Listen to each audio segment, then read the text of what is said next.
Ahora vamos a estudiar el torque que un campo magnético ejerce sobre una espira conductora. En este caso veamos una espira de forma rectangular con dimensiones A y B. Los conductores 4 y 2 son de longitud A, los conductores 1 y 3 son de longitud B y circula una corriente I a través de la espira. La espira está en el plano del campo magnético B que apunta hacia la derecha. Este campo magnético ejercerá una fuerza sobre cada uno de esos conductores rectos, 1, 2, 3 y 4. En los conductores 1 y 3, esa fuerza se hace cero porque la corriente es en la dirección opuesta al campo, es decir, son antiparalelos. En los conductores 2 y 4, esa fuerza es I por A, que es el IL que vimos antes, por la magnitud del campo magnético, es decir, las condiciones conductor recto, campo magnético uniforme y perpendiculares, el IL con B. Bien, veamos ahí tenemos la fuerza sobre el conductor 2, es, según la regla de la mano derecha, hacia afuera de la figura. Ahí tenemos la dirección de la fuerza sobre el conductor 4, según la regla de la mano derecha, hacia adentro de la figura. Ahora imaginemos que vemos esa espira rectangular desde abajo, o sea, desde el conductor B hacia arriba. Usemos nuestra imaginación y veremos algo así. En el conductor 2, la corriente es hacia afuera de esa imagen. En el conductor 4, la corriente es hacia adentro de la imagen. Ahora, ese punto y esa cola de flecha indican a la corriente, saliendo en el conductor 2 y entrando en el conductor 4. La línea recta es el conductor 3 y el conductor 1 que estaría atrás de este.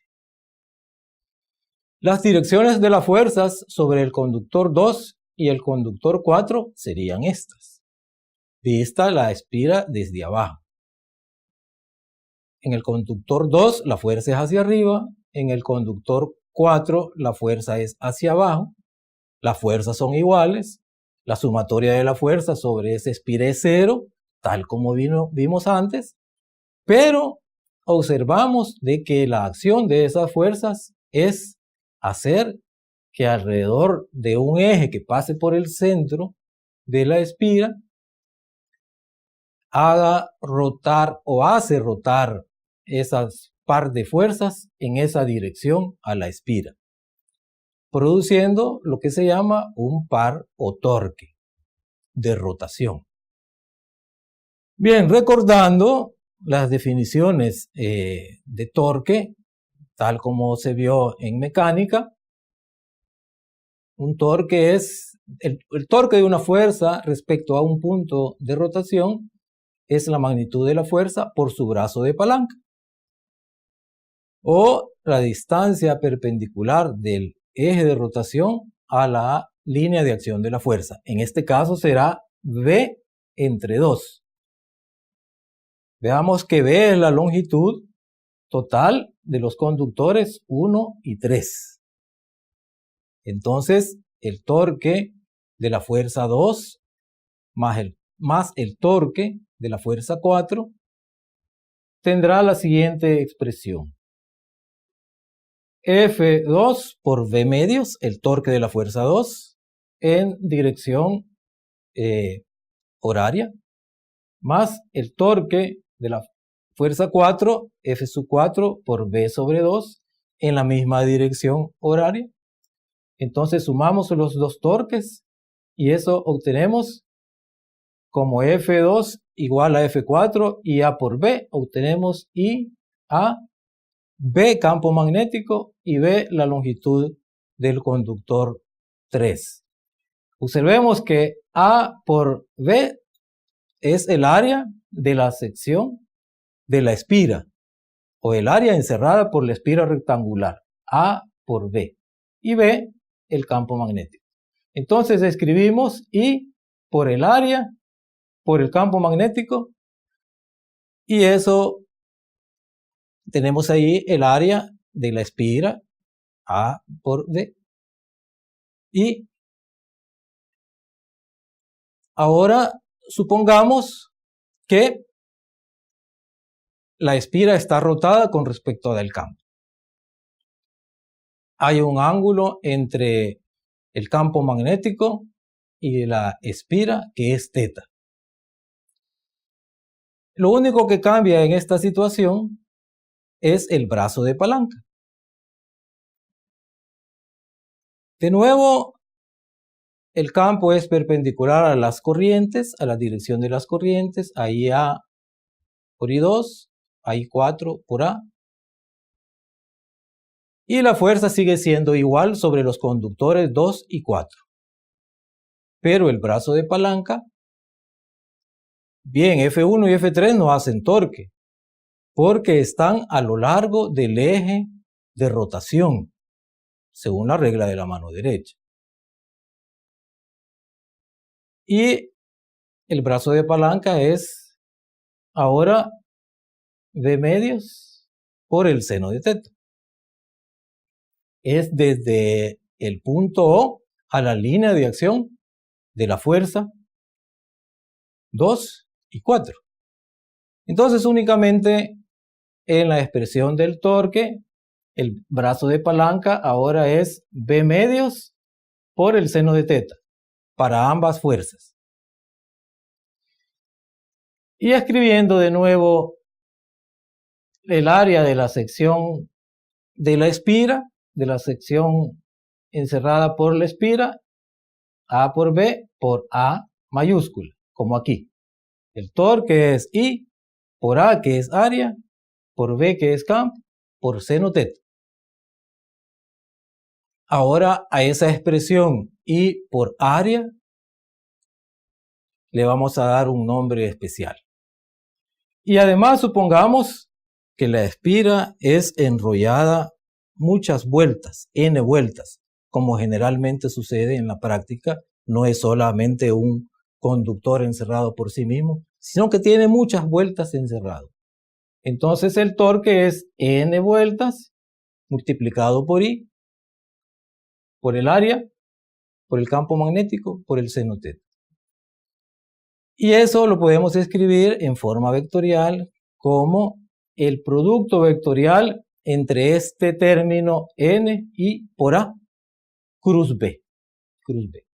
Entonces, n y por A recibe el nombre especial que identifica a la espira y le llamamos momento dipolar magnético.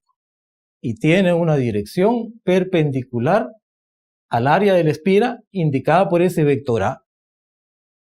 Si recordamos vectores, una área tiene una representación vectorial, que es el producto vectorial entre los lados del rectángulo en este caso, y su dirección es perpendicular al área de la espira. Entonces aquí tenemos un vector que representa a la espira y le llamamos momento dipolar magnético, que es el número de vueltas que tiene la espira por la corriente que está circulando por la espira y el vector A. Y entonces ahora vamos a escribir el torque magnético como el momento dipolar magnético multiplicado vectorialmente con el campo magnético. Mu cruz B.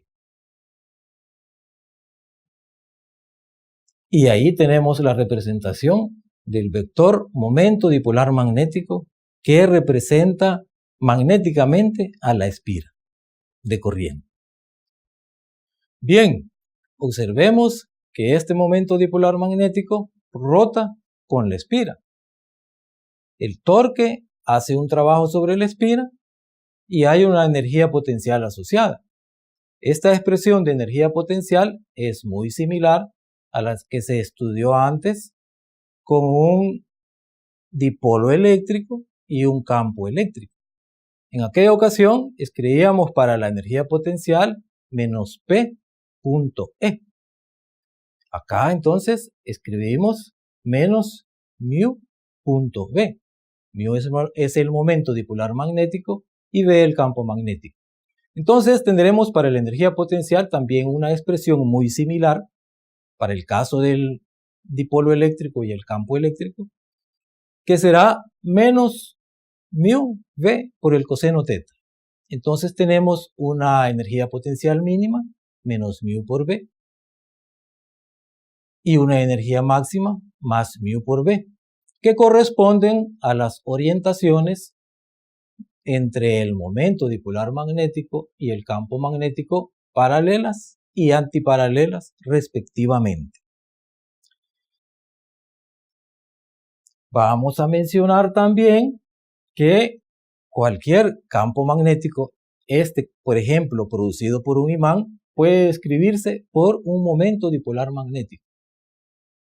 Observemos esas líneas, son líneas de campo magnético, similares a las líneas de campo eléctrico.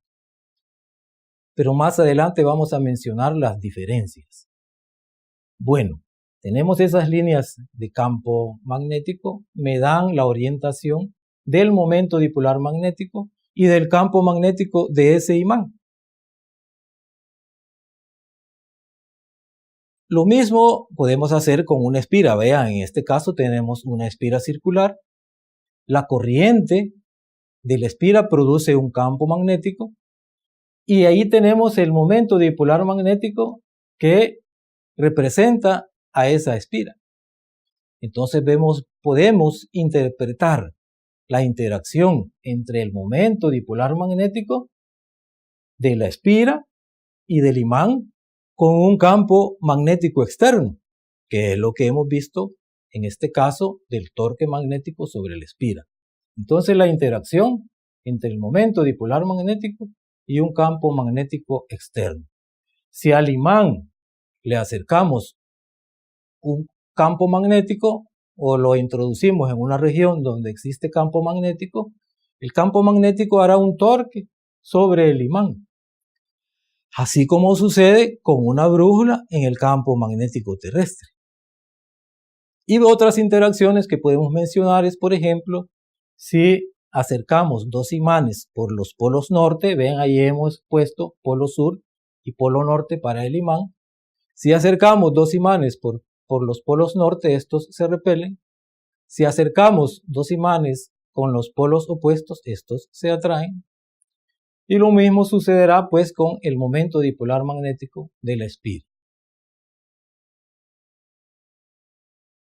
Un ejemplo muy importante es el llamado galvanómetro. Este es un dispositivo que tienen los medidores de las magnitudes eléctricas, voltímetro, amperímetro, en su interior, los medidores analógicos. Vemos que constan de un imán donde el campo magnético está en líneas azules, norte y sur del imán. Tenemos un cilindro magnetizable. Tenemos la espira en color naranja. Vemos ahí muchas vueltas enrolladas sobre el cilindro. Tenemos una aguja, la cual rota con la espira en la presencia del campo magnético cuando hay una corriente circulando a través de la espira. La aguja rota con la espira e indica ya en la escala el valor de la corriente que está pasando a través de esa espira. Y también hay un resorte